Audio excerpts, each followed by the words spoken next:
News voice, जो हर खबर से आपको कराए रूबरू। नमस्कार, मैं श्वेता आपका न्यूज वॉइस में स्वागत करती हूं। तो चलिए रुक करते हैं आज की प्रमुख खबर की ओर। पूर्व मुख्यमंत्री भूपेंद्र हुड्डा द्वारा कौशल रोजगार निगम को लेकर सवाल उठाए जाने वाले बयान पर हरियाणा के पूर्व वित्त मंत्री कैप्टन अभिमन्यु ने जोरदार पलटवार करते हुए न केवल हुड्डा को बड़ी नसीहत दी है, बल्कि उन्होंने हुड्डा के इस बयान को गैर जिम्मेदाराना करार देते हुए उनकी जानकारी पर भी सवाल उठाए हैं।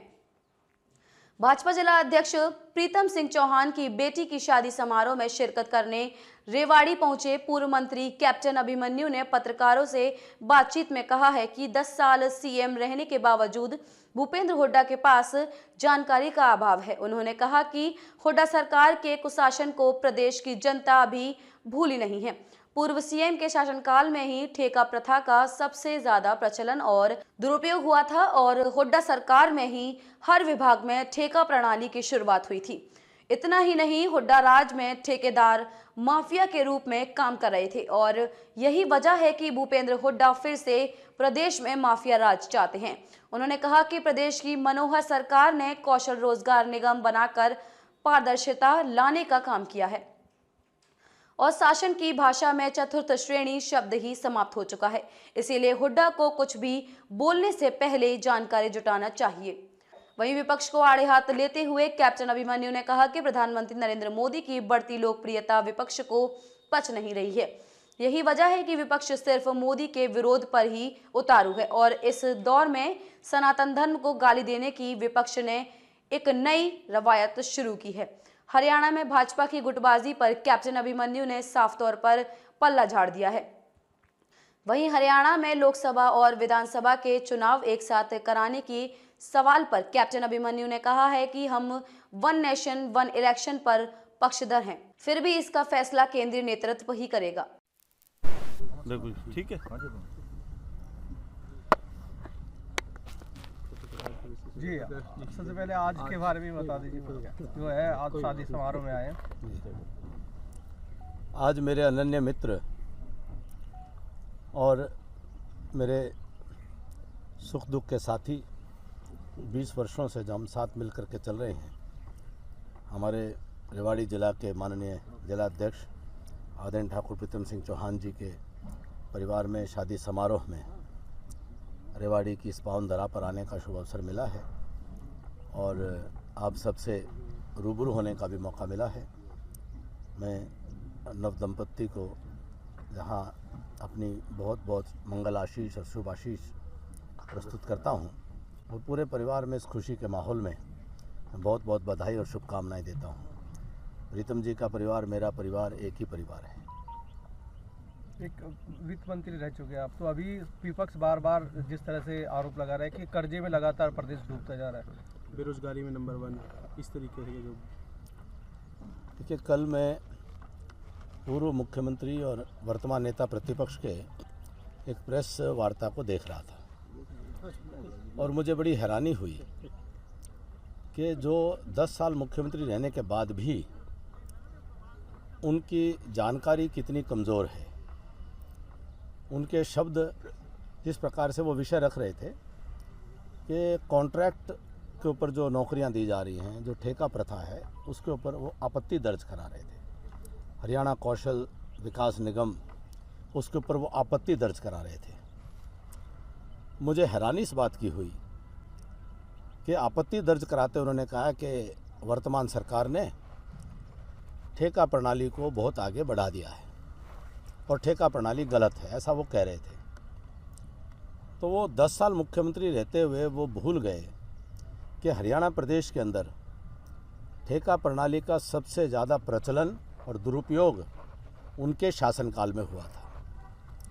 उन्होंने हरियाणा प्रदेश की शिक्षा व्यवस्था को भी ठेकेदारी शिक्षक के परंपरा को शुरुआत करने का काम उन्होंने किया था, गेस्ट टीचर लगा करके।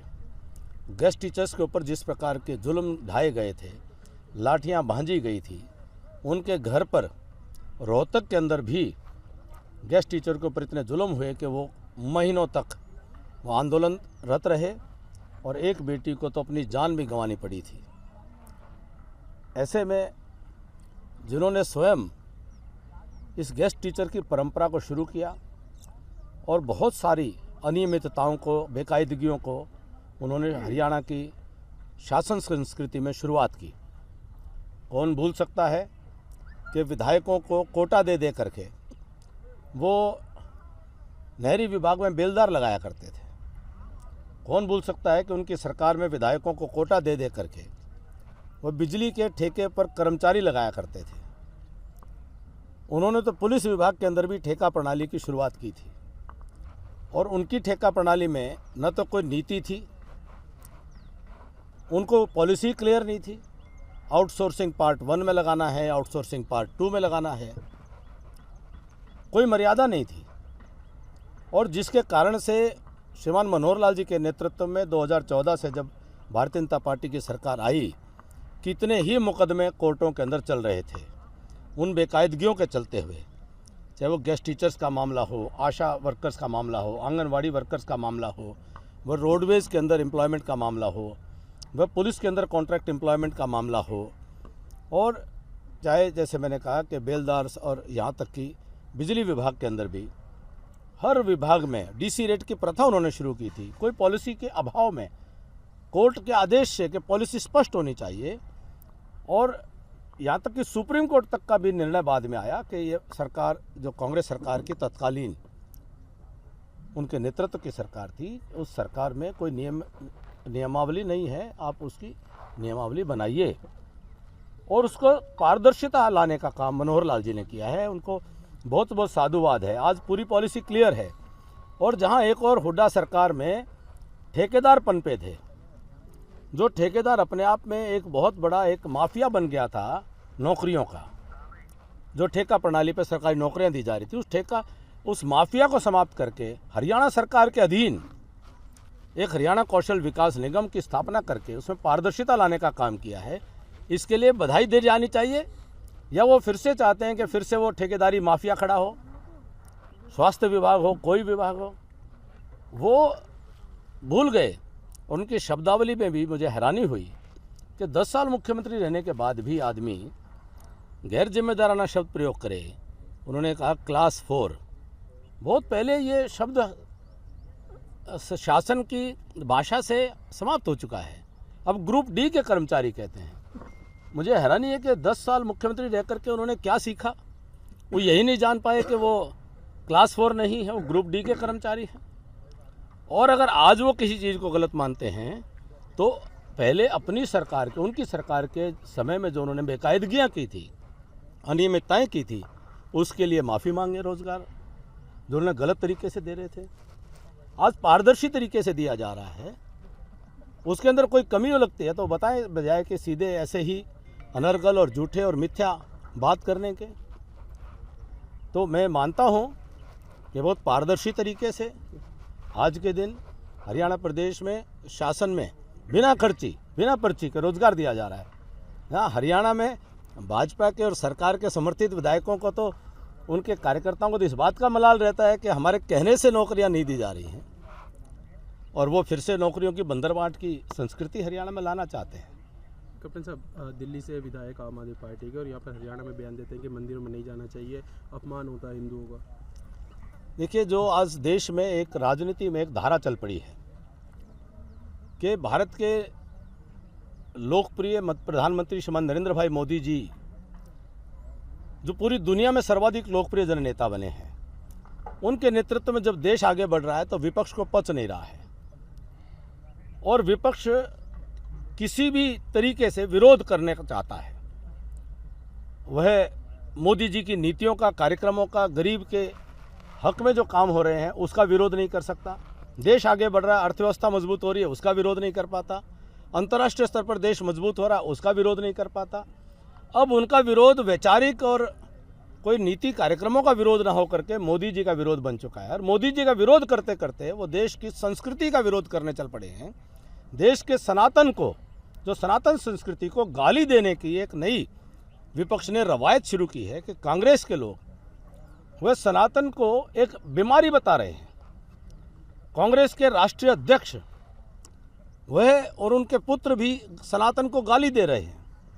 उनके पार्टी के लोग सनातन को गाली दे रहे हैं। उनके पार्टी के समर्थक वो सनातन को गाली दे रहे हैं। उनको लगता है सनातन को गाली दे करके वो अपने वोट बैंक को, जो अल्पसंख्यकवाद की नीति पर चल रहे हैं, जो तुष्टीकरण की नीति पर चल रहे हैं, कि कहीं ना कहीं वो उसको बचा करके रखना चाहते हैं। लेकिन मैं समझता हूं कि इस देश का अल्पसंख्यक भी इस बात को समझेगा कि इस प्रकार से किसी संस्कृति को गाली देना, न तो केवल जिसकी संस्कृति को गाली दी जाएगी वो स्वीकार करेंगे, और न अल्पसंख्यक बंधुओं को भी अच्छा लगने वाला है कि जिस कांग्रेस ने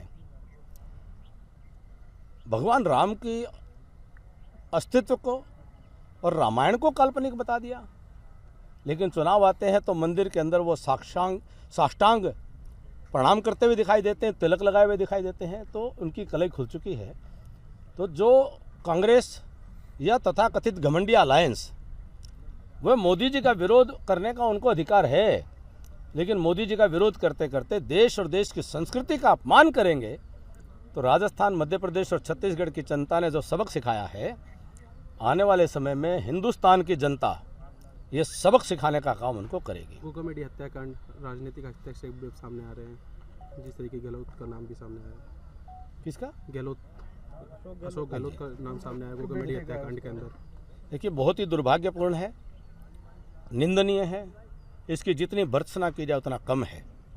और 5 साल कांग्रेस के शासनकाल में कानून व्यवस्था का यह हाल हो चुका था कि चारों तरफ भय का वातावरण था, और जिस प्रकार से सुखदेव गौगामेडी की हत्या हुई है, यह बहुत ही कायराना और बहुत ही बहशियाना ये कर्तव्य है, और इसको जिसने किया है जल्द से जल्द पकड़ के उसको कड़ी से कड़ी सज़ा दी जाएगी। मुझे पूरा विश्वास है कि वर्तमान पुलिस प्रशासन जानता है कि सरकार अब किन की आ चुकी है और किसी प्रकार की कोताही बर्दाश्त नहीं होगी। सर, छत्तीसगढ़ इलेक्शन का पहले से रिकॉर्ड आ रहा था कि सर्वे में डाउन जा रहा है, लेकिन एकदम से अचानक क्या हुआ, बीजेपी आगे आ गई? देखिए, इससे ये ध्यान में आता है कि देश की जनता का मानस, जो देश का गरीब है, देश का किसान है, देश का मजदूर है, जनजातीय बंधु हैं, आदिवासी समाज के लोग हैं, जो अनुसूचित जाति के लोग हैं, जो मजदूर हैं, व्यापारी हैं, कर्मचारी हैं, आज हर वर्ग विपक्ष से निराश है और हताश है, और हर वर्ग मोदी जी के साथ है। और आज ये तीनों चुनाव के परिणाम एक स्पष्ट संदेश दे रहे हैं कि देश 2024 में मोदी जी के नेतृत्व में नई सरकार के बहुमत का एक हिंदुस्तान की लोकतांत्रिक इतिहास का एक रिकॉर्ड बनाने वाला है। मुझे कोई संदेह नहीं है कि देश की जनता राजीव गांधी जी के जो बहुमत मिला था उसका भी रिकॉर्ड 2024 में तोड़ेगी। और जो चुनाव के परिणाम आए हैं, ये स्पष्ट संदेश दे रहा है कि कोई कितना ही मीडिया हो या राजनीतिक लोग कुछ भी कर लें, जनता का मन बहुत स्पष्ट है, जनमानस बिल्कुल स्पष्ट है। मोदी जी के नेतृत्व में देश को आगे बढ़ते हुए देखना चाहते हैं। कैप्टन साहब, हरियाणा में जो स्थिति इस समय मुझे लगता है कोरी कल्पनाएं हैं, ऐसा कुछ नहीं है। कोरी कल्पना है? मुझे ऐसा लगता है। तो कोई खंडन भी सामने नहीं आ रहा? मुझे लगता है, मैंने अपना, ना मुख्यमंत्री के स्तर पर, ना स्वास्थ्य मंत्री के स्तर पर। तो उन्हीं से वही बता सकते हैं। मुझे लगता है कोरी कल्पनाएं हैं। संगठन में बड़ी जिम्मेदारी संभाल रहे हैं। इस प्रकार की कोई चर्चा अभी तक मीडिया में ही देखने, पढ़ने और सुनने को मिली है। वन नेशन वन इलेक्शन के पक्षधर हैं, और जब जब चुनाव हों आने वाले समय में भारत के पूर्व राष्ट्रपति श्रीमान रामनाथ कोविंद जी की अध्यक्षता में एक समिति काम कर रही है, और उसकी सिफारिशों के अनुरूप सरकार और संसद कोई निर्णय लेगी और एक साथ होते हैं तो ये स्वागत योग्य कदम होगा। और जब भी ऐसा कोई भी प्रयास होगा कि चुनाव एक साथ संपन्न हो, ये देश की जनता के हित में होगा। तो फरवरी मास तक उम्मीद करें हरियाणा की भी? मैं नहीं कह सकता हूँ। खबरों में अब तक के लिए बस इतना ही। फिर होगी आपसे मुलाकात ऐसी ही किसी बड़ी खबर के साथ। तब तक के लिए नमस्कार और देखते रहिए न्यूज़ वॉइस।